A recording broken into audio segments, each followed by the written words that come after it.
The first Overwatch 2 beta released 496 days ago. That is the day we got Kiriko, Sojourn, and Junker Queen. Now, obviously, Kiriko has received some pretty large nerfs in that time. She had her Kitsune nerfed, her damage nerfed, her healing nerfed, just in general, just like some pretty baseline changes that she needed because she was very overpowered. So we got Kiriko 496 days ago, as of the first beta. If you don't consider that Kiriko's release, then maybe the second beta, July 28th, I believe, or June 28th, 433 days ago. Okay, let's say you don't consider that the release either. You're thinking about the actual release of the game. Okay, well that was 335 days ago. Why do I bring it up? It's because, at a bare minimum, let's say that you think Kiriko did not release until the game came out. Or that's just the number you want to say. Because it's just the easiest to quantify. Let's say Kiriko's release was 335 days ago. That means it has been 335 days of this hero being this overpowered. We still have Suzu, we still have teleport, we still have her tiny hitbox, she still does way too much damage, she still does way too much healing, and she still has too much mobility, her ult is still way too good and charges too quickly. And nothing or very little has actually been done to try and fix this hero in 335 days.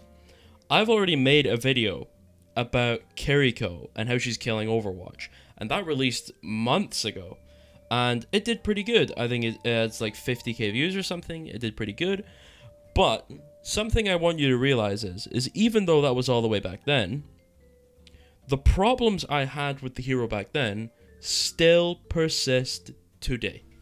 It is the same hero. She's just as problematic as she was back then. And I want to go over exactly why. First of all, I want to talk about the most egregious thing about Kiriko, which is obviously Suzu. And I'm sure everyone can agree, Suzu is not just horrible for the game in terms of game balance, because there's some QP enjoyers. I know some people who only play quick play. They're not massively into game balance, which is fine. But even though it ruins game balance, not only does it do that, it also ruins the fun. Because essentially, fun comes from, well, obviously it depends, but in general, fun comes from like winning, doing a big play, hitting some nice shots, landing like a big cooldown, going for like a big ult, something like that. Generally something that's a little bit difficult to do and pulling that off. Right? Let's say you're playing Genji. You pop Blade, right? You dash up into the air, you pop Blade, your Ana doesn't nano you, that's fine. You fall to the ground, you slash a soldier, he starts sprinting away, you slash and you miss, you dash to him, use your dash to commit to chasing him, and then Kiriko teleports across the map and Suzu's the floor, and then they both run away from you because the Kiriko wall climbs and the soldier keeps sprinting, which means she just countered your entire ultimate, your Blade, with Suzu.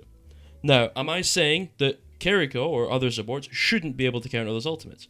Absolutely not. I think you should absolutely be able to counter an ultimate, because if there's a misplay or you just generally outplay them, you should win. I agree with that. I think you should win that.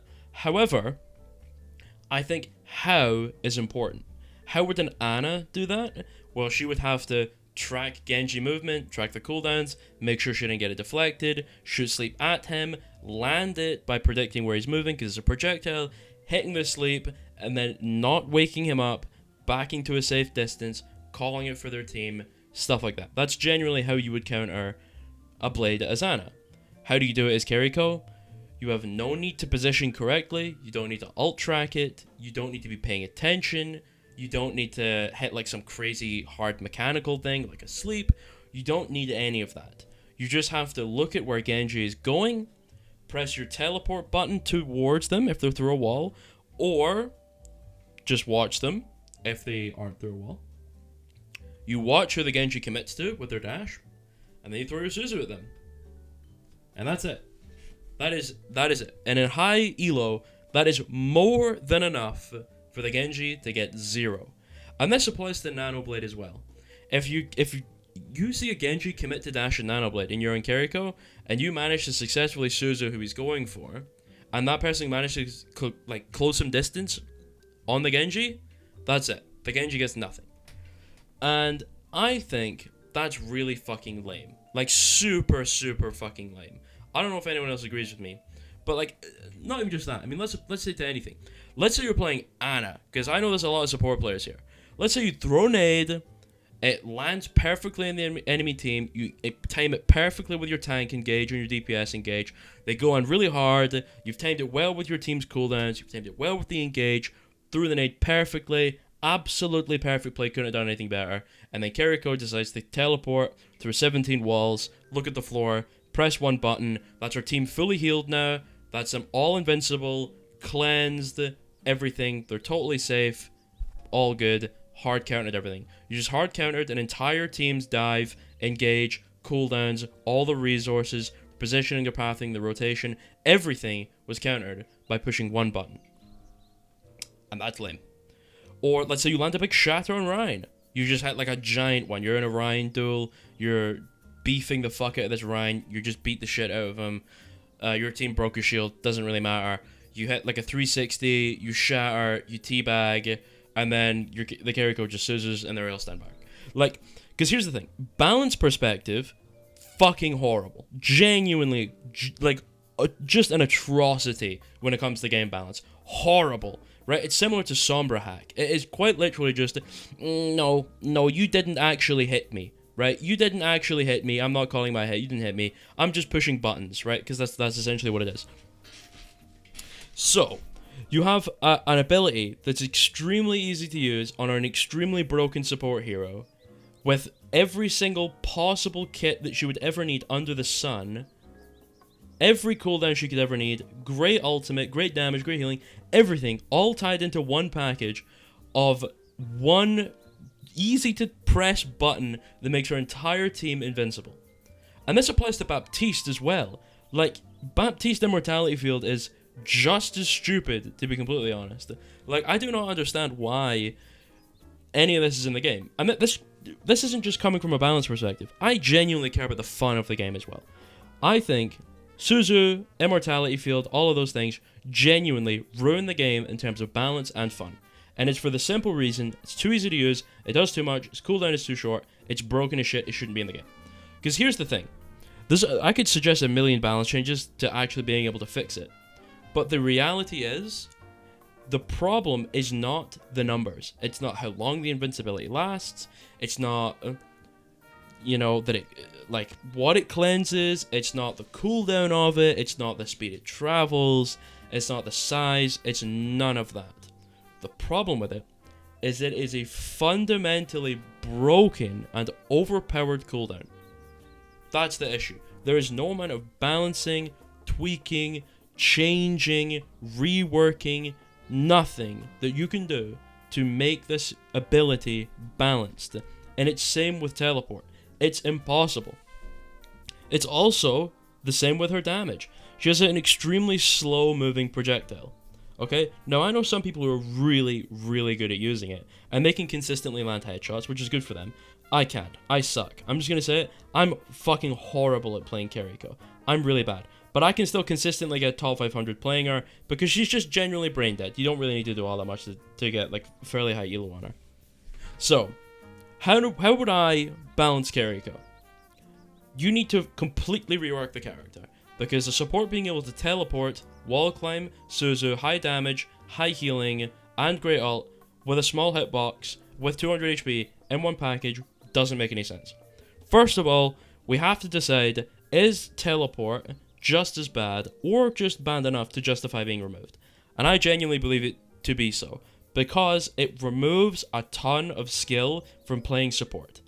I generally talk down on support and say the role is extremely easy and it's brain dead, which it is, so I want to make it harder. Remove Suzu and teleport. Keep her wall climb, keep her small hitbox, keep 200 HP. Make her kunais do less damage, have 2x headshot multiplier, not 2.5, whatever it is now.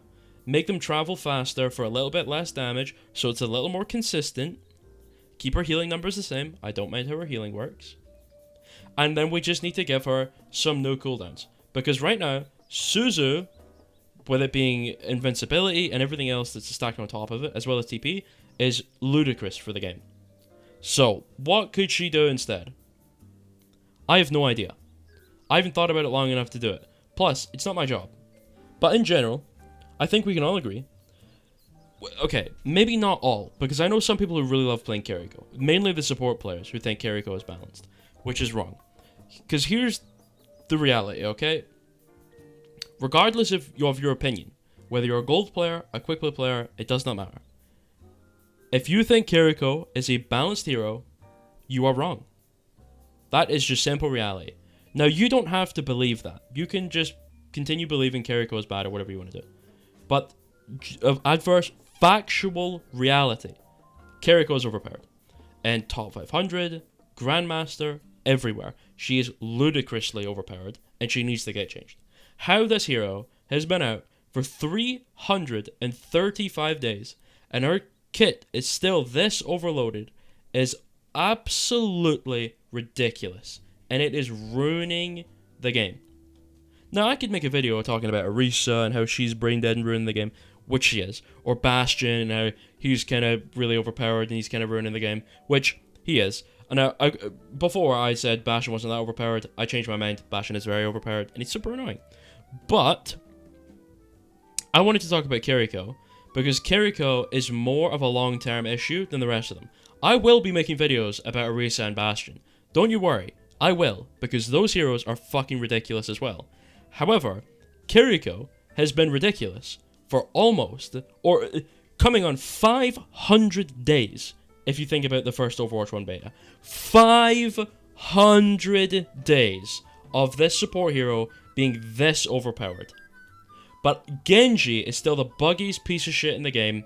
Doom is borderline unplayable right now because his techs are so bad. And the only reason he's getting any playtime in top 500 is because he's not super easy to counter. Therefore, Bastion and Sombra and shit like that aren't just like dumpstering him, even though they are very, very strong against him. And that's just reality. Tracer, a very high skill hero, not in a good spot right now, not doing well. But it's fine, because brain dead heroes like Bastion, Orisa, Sombra, Torb, and like shit like Kiriko, and all of those people are all really, really strong, which is just garbage game balance. Anyway, I'll be very happy when they decide to remove Kiriko from the game, but currently their balanced team all only play quick play, and their highest peak player is Silver 4. Therefore, I don't think there's going to be any good balance changes given to this game.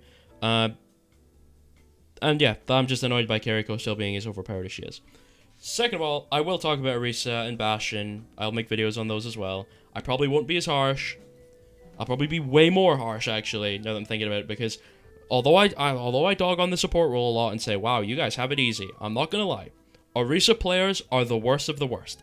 That is the one thing I can agree on with support players. Orisa players are actually the worst. Significantly worse than support players. By a fucking mile. So I'm going to complain about that as well. Anyway, this was pretty incoherent, but like it is what it is, man. I think anyone and all of us can agree Kiriko's bad for the game, and I hope that she's removed, because I hate her. Okay, goodbye. Goodbye, goodbye, goodbye.